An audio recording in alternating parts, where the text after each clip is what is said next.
ফেনী শহরের কেন্দ্রীয় বড় মসজিদের নামাজের সময়সূচির ডিজিটাল বোর্ডে হঠাৎ করে আওয়ামী লীগ আবার ফিরবে জয় বাংলা লেখা একটি স্ক্রুল ভেসে ওঠার ঘটনা ঘটেছে। সাবস্ক্রাইব করুন আর নতুন ভিডিও দেখতে বেল আইকনে ক্লিক করতে ভুলবেন না।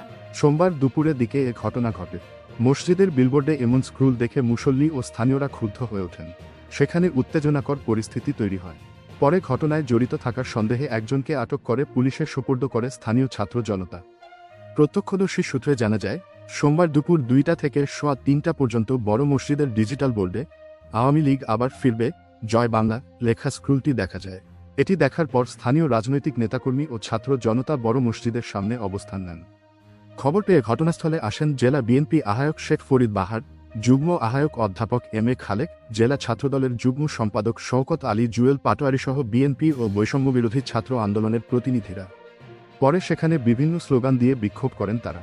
ফেনী মডেল থানা পুলিশের ভারপ্রাপ্ত কর্মকর্তা ওসি মর্মসিংহ ত্রিপুরা বলেন, এ ঘটনার সঙ্গে জড়িতদের আইনের আওতায় আনা হবে।